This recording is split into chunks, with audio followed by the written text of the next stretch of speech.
मुझे पड़ती हैं। अगर तो आप इमरान खान को गालियां देना चाहते हैं तो ये वीडियो लाजमी देखिएगा, लिंक डिस्क्रिप्शन में मौजूद है।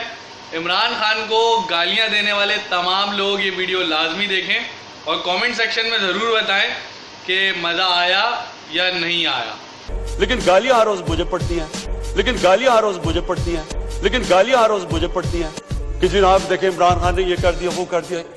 लेकिन स्पीकर साहब, मैं चाहता हूं कि हमारी पार्लियामेंट चले, मैं चाहता हूं कि डिबेट हो सही, क्योंकि डिबेट के बगैर आइडियाज तराशे नहीं जाते। डिबेट सबसे इंपॉर्टेंट चीज डेमोक्रेसी की अकाउंटेबिलिटी और मेरिट के बाद तीसरी चीज है वो डिबेट होती है।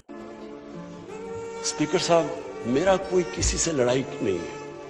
मैं पहले दिन से जब यहां आया हूं, तकरीर नहीं करने दी मुझे। जब मैं बात करता हूं शोर मचता है, गलत बातें करती है। मेरी किसी से कोई लड़ाई है? इन सबको जो भी ये समझता है कि ये मैं किसी से लड़ाई की वजह से या कोई मैं अपने दुश्मनियां किसी से हैं, मेरी कोई किसी से दुश्मनी नहीं। मैं आज आपके सामने कह रहा हूं कि अगर पाकिस्तान के अंदर, हमारे मुल्क में अगर सही माने में अकाउंटेबिलिटी प्रोसेस ना चला, हम किसी सूरत इतना पैसा नहीं इकट्ठा कर सकते अपने बच्चों को तालीम देने के लिए, सेहत उनके इलाज करने के लिए, अस्पताल ठीक करने के लिए। हम आगे बढ़ ही नहीं सकते। जब एलीट करप्शन पे लगी हुई है, वो आप कैसे समझते हैं वो मुल्क तरक्की करेगा? हम जब आप किसी के ऊपर केस होता है वो कहते हैं जी पॉलिटिकल विक्टिमाइजेशन है।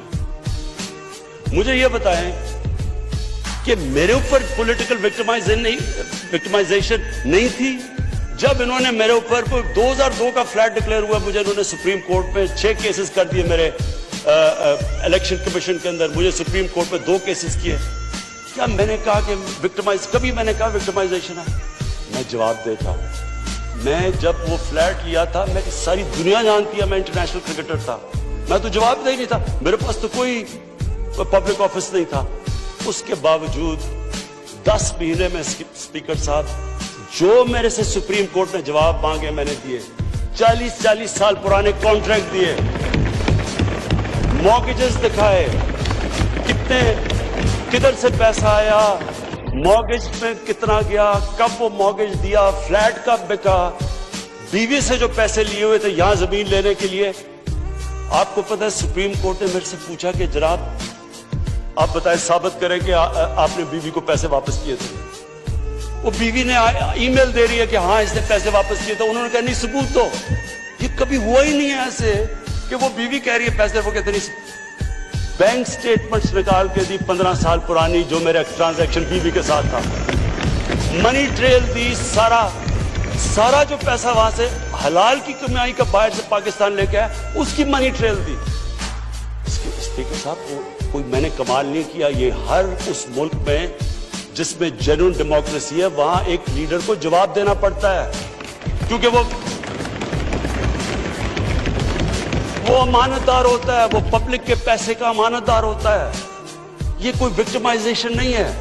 और ये जो नैब है, ये हमने तो नहीं नैब बनाई, एक आदमी हमने भर्ती नहीं करवाया, नैब तो पुरानी है, 90% केसेस भी पुराने हैं। लेकिन गालियां हर रोज मुझे पड़ती हैं कि जनाब देखें इमरान खान ने ये कर दिया, वो कर दिया।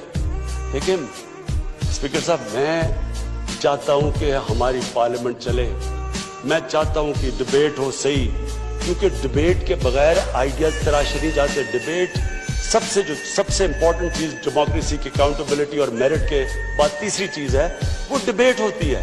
यहां डिबेट ही नहीं हो सकती। जब बात करो वो शुरू हो जाता है कि जी वो नैब न्याजी नेक्सस या कभी कुछ शुरू हो जाता है। यानी इस तरह तो बोल देखे ना स्पीकर साहब, मैंने तो नहीं नैब बनाई।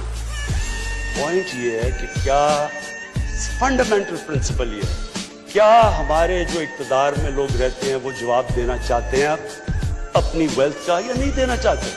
और अगर वो नहीं देना चाहते तो बाकी क्यों देंगे? आप जो कल्चर होता है वो ऊपर से सेट होता है। वो कहते हैं the fish rots from the top. जब ऊपर से खराब होता है तो सारा माशरा नीचे तक तबाह हो जाता है। करप्शन का स्पीकर साहब नंबर 1 प्रॉब्लम ये होता है कि मुल्क में जो पैसा ह्यूमन डेवलपमेंट में जाना होता है वो लोगों की जेबों में चला जाता है। नंबर 2 प्रॉब्लम ये होता है क्योंकि चोरी का पैसा होता है वो मुल्क में नहीं आप रख सकते, वो आपको मुल्क से बाहर भेजना पड़ता है। तो मैं सिर्फ ये कंक्लूड करता हूँ स्पीकर साहब, मैं अपनी ऑपोजिशन से बड़े रिस्पेक्ट से कहना चाहता हूँ, मेरी कोई किसी से दुश्मनी नहीं है, ना मैं कुछ बदला लेना चाहता हूँ।